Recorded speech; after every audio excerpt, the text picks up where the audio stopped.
তাদের মধ্যে আল্লাহ তুমি গায়েবে কসম দাও, আল্লাহ তুমি তাদের ধরে আনার ব্যবস্থা করো।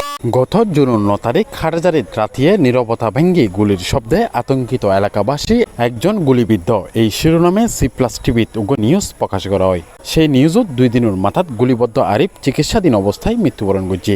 ঘটনাকান চট্টগ্রামের হাটহাজারী চৌধুরীহাট রেল স্টেশনের পশ্চিমে সন্দীপ কলোনির আধিপত্য বিস্তার লইরে সংঘর্ষের গুলিবদ্ধ হয়ে 16 বছর বয়সী ছাত্রদল কর্মী মোহাম্মদ আরিফ। ছোট ভাই আর দলের কর্মকাণ্ড লয় ওতপ্রোতভাবে জড়িত।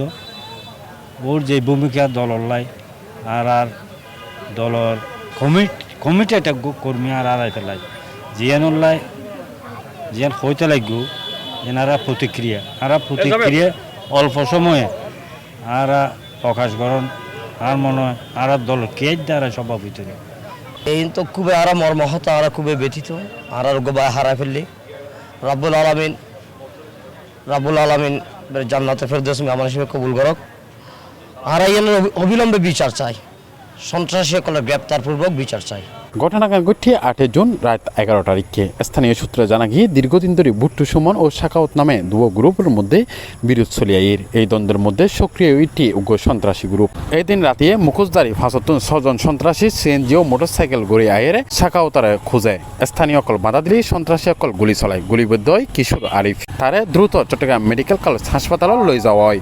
চট্টগ্রাম মেডিকেলত ICU হালি নতহনে তার এখন প্রাইভেট হসপিটালত হস্তান্তর করা হয়। অবশেষে টানা 2 দিন মৃত্যুলে পাঞ্জার জুনের 12 তারিখ মৃত্যুবরণ করে আরিফ। ওই দিন আর ফুলো বাসা থেকে সন্দীপে সন্ত্রাস ঢুকে সেরা এই অত্যাচার করতেছে বলার সবাই এনে 10টা জিগেছে তোরা আক্রমণ করতে কিনলে ঢুকছতে ঢুকলে এরপরে আরে ভিতর থেকে কয়েক বাচ্চা আর গুল্লি করে দিব আর ফুলা তোর যে গুল্লি বুঝি তাই ইয়া দিতেছে গুল্লি করবো ওরা ফুলা তো কইতেছে তোরা আরো ঢুকলে কিনলে বাচ্চা সাদাবাজি করো স্কিল লিগা।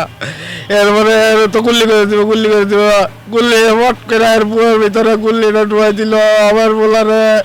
আমি এটার মাসি চাই। আরিফুর আসিল 6 ভাই বোনের মধ্যে তিনি আসিল চতুর্থ। পরিবারের আর্থিক অবস্থা আসিল সীমিত।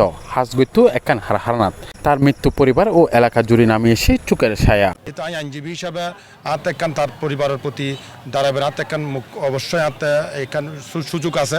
এটা লাইন আর সর্বোচ্চ আর নিজের বিবেক বা আর নিজের মানবিক কারণে আর এবং আর কর্মী হিসেবে আর নিজের তো নাই সর্বোচ্চ তার আইনি সহযোগিতা দিম এবং তার আইনি সহযোগিতা যত রকমের আইনি সহযোগিতা তার দন ভরে আর বিনা ফিতে ইনশাল্লাহ তারা আইনি সহযোগিতা দিম ইনশাল্লাহ। আরিফুর আজিয়ার হত্যাকাণ্ডগণ যে নির্কল্পিত হত্যা, যে পরিকল্পিত হত্যা এবং নিষ্পেষিত হত্যা ইয়ার নারা তীব্র নিন্দা এবং ধিক্কার জানাই।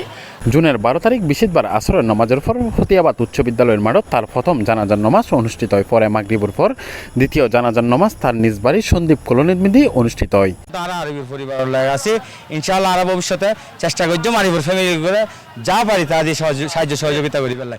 2 জানাজাত অংশ লইয়া হাটহাজারী উপজেলা ও পৌরসভা বিএনপি ও অঙ্গ সহযোগী সংগঠনের নেতৃবৃন্দ কল উপস্থিত আছিল। এলাকার সাধারণ মানুষ, নিহত পরিবার ও এলাকাবাসী অকল হত্যাকারী অকলের গ্রেপ্তার ও দৃষ্টান্তমূলক শাস্তি দাবি করছি। Shoebur Rahman, C+ TV, Chittagong.